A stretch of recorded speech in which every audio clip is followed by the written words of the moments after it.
sure who came up with the mini STX form factor, or how it evolved from Intel's 5x5 format, or if it did, but regardless, ASRock put it on the map.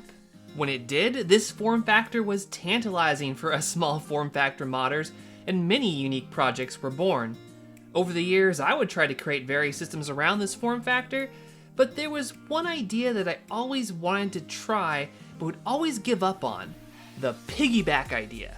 Please comment below with a better name, but the concept is really simple. Take a really giant graphics card and slap a mini STX motherboard to the back of it. I wanted the design to reflect the simplicity, and looking at the finished product, it's hard to believe that it took so much time, especially because it revolved around the sheet metal and not the layout. Layout is generally what takes me the longest when I'm doing these custom builds. NFC stands for not from concentrate, because my main goal when doing a design is to try something new and arrange hardware in a unique way. This layout was really easy this time, and I had it done in a couple of hours. And to be honest, the couple of hours part was just deciding where I wanted my power supply to go and what I wanted my power supply to be, but I even had a pretty good idea of what that was gonna look like. But man, figuring out that sheet metal. I want as little of a case as possible to be showing. I want it to be all about the hardware, particularly the beautiful and massive SAPPHIRE 5700 XT Nitro Plus. I finally figured the best way to showcase the GPU was to directly bolt a skeleton to the backplate. Remember, I didn't know how I wanted the system to stand. I didn't know where or how I would make the flange or what it would look like. I tried dozens of parts before I landed with this. The flange doubling as the mount for the PCI riser/adapter, as well as an attachment point for the stand. The stand of the build was much easier and took far less time. The main challenge was how to make it as smooth and small as possible. Originally, I was going to have it on the inside of the skeletal flange to make it skinnier, but I realized it would look far cleaner to flush rivet it to the outside. I messed with the curves a bit and got this really nice cascade effect from one part to the next. Finally was the base, which started out super simple, but later became a saga of its own. Instead of being super fancy and hiding the stand leg in the base of the wood, I opted to have the leg become a showpiece, and embedded it, which solved a lot of problems I had with the Q1 project in this series. With the concept in the computer and it looking pretty good, it was time to prove that this system could work. Now there's some obvious challenges with this build, namely there's no 16x PCIe slot for the SAPPHIRE Nitro Plus. Secondly, there's no pinned power header on this board, only the 19-volt DC inlet. Maybe it's 12 to 19, but you know, I wasn't gonna blow it up to find out. The ASRock A300 is so cool because it has two M.2 PCIe slots, so I could run an NVMe drive and use a special riser adapter from ADT.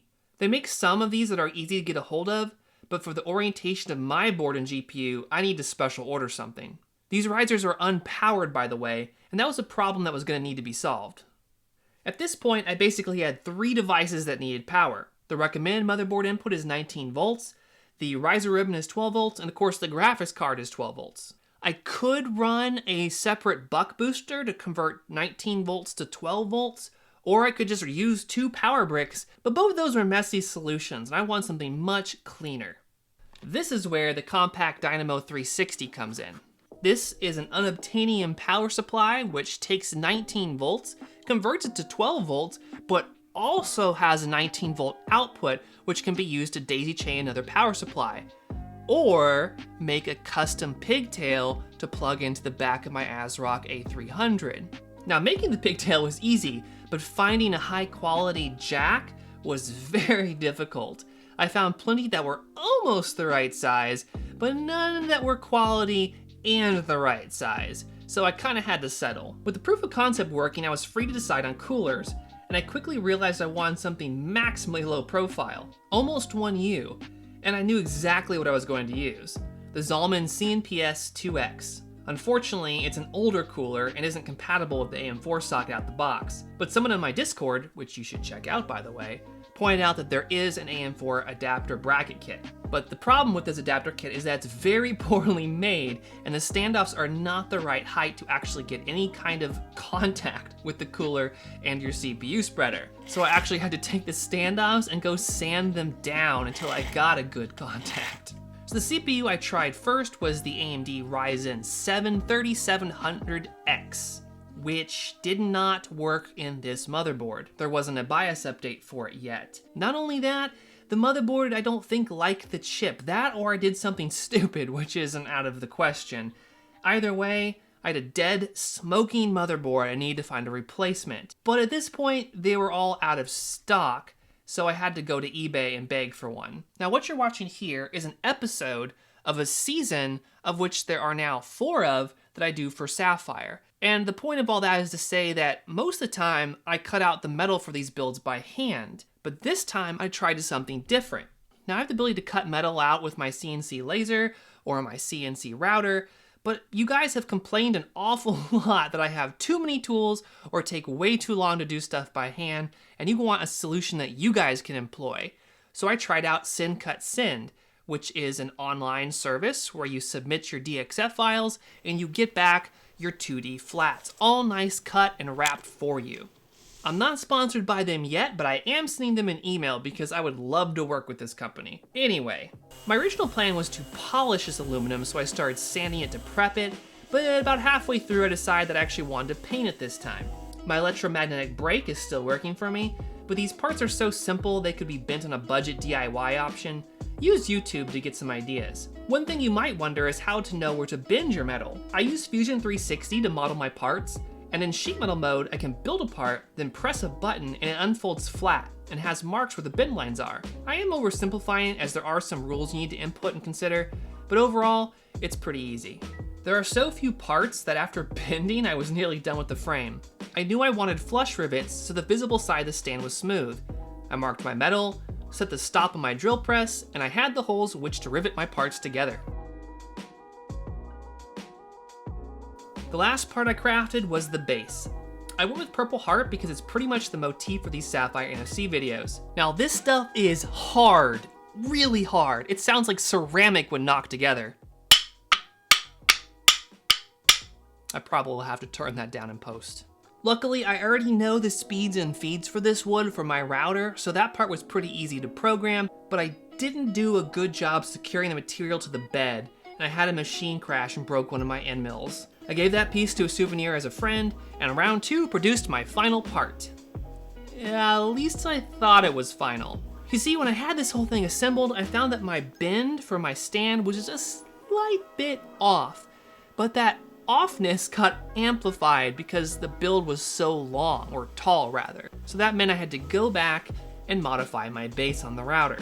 Now I figured out how to machine the slope on the part, but getting it fixtured was much more challenging. I had everything all set up, but when I ran the operation, my machine didn't have the clearance I thought it did, and I ended up damaging my part.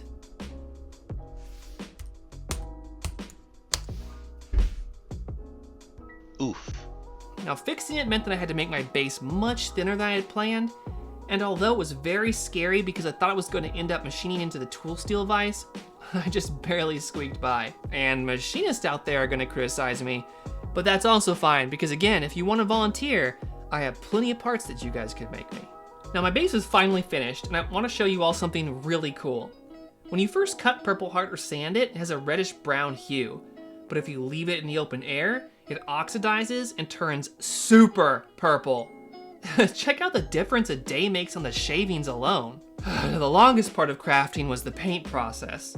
It was the hottest and most humid time of year, and I don't have a climate-controlled shop, so I'd use tons of coats on each product because the paint was drying before it hit the metal. The products I used were a self-etching primer, direct metal primer, a metallic base coat from House of Color, and the 2K Clear from Spray Max. I also purchased an adhesion promoter for the 3D printed parts, but decided to leave them natural because Markforged Onyx looks great as is. It took me 3 days to paint this, and in between sanding jobs, I would take pictures and admire the progress, or curse the progress. I'm sure there's a pro painter watching this with lots of criticism, and that's fine. You are totally welcome to come paint my mod next time. While I waited for the paint to dry, I worked on the PCIe slot cover, which makes this build oh so much neater, and also doubles as the mount for the on-off switch. This part, along with various washers and spacers, was printed out of Onyx on Compact's Markforged printer I have out on loan. Onyx is a very strong, heat-resistant carbon fiber plus nylon mix. I ran into problems with the assembly, which was expected, but the problems were not what I expected, which also was expected. Anyway, the fitment of the parts was spot on. The skeleton's bolt holes lined up perfectly with the GPU's backplate threads, and my custom washers and spacers made everything look very professionally engineered. Where I was noticeably not professional was that this board was not working with the 3700X anymore, and neither was my GPU. These were two separate issues, but it took a couple of days of tearing my hair out working with the multimeter to diagnose my problems. The GPU problem I solved, and it had to do with my custom PCB 180-degree connectors. I think I had a bad one. Anyway, that was working now, but the CPU still wasn't. So I decided to try a different CPU, the Ryzen 2400G. At first I was kind of disappointed because I wanted to use the 3700X for this build and not the next one, but there were two ideas that popped into my head that made it much more interesting. Firstly, the 2400G is a natural stepping stone, I think, for some people who might want to purchase just the APU to save some money, and they can play all esport games and indie games, and even AAA games with the graphics turned down a bit.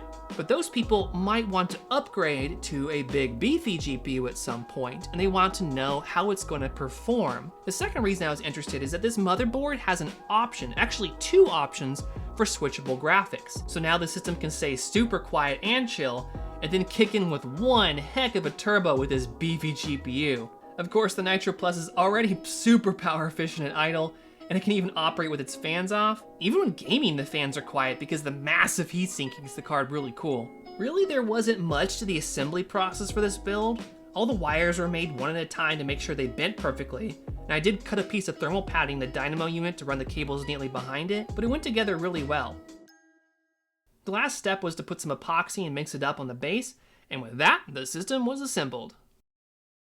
Testing went well. The system was peaking around 370 watts and running all my games at playable frame rates at 4K. Some settings did have to be tweaked here and there for more intensive titles, but the 5700 XT Nitro Plus does a great job for real-life gamers.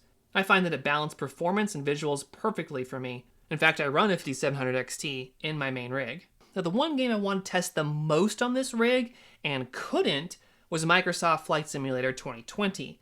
I've had problems installing or launching this game since day one, so if you guys have any information on how I get this game working so I can play it again, please send me an email. I'm naming this build Project Ionic.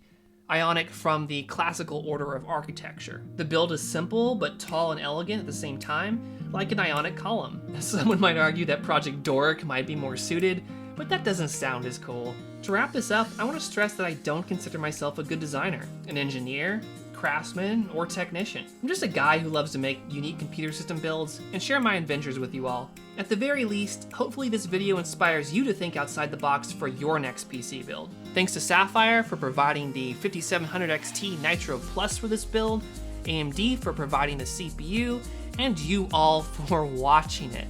And finally, a very special thanks to my Patreons. As always, the 3D files I use to make this project are available to you patrons. Sapphire AMD wants to give away Project Ionic to one of you guys. To learn more, just click the links in the description. But this video is now over, and that was episode 3 of season 4 NFC, brought to you by Sapphire and AMD. And not from Concentrate, just kind of get my own little plug in there. Everybody, peace.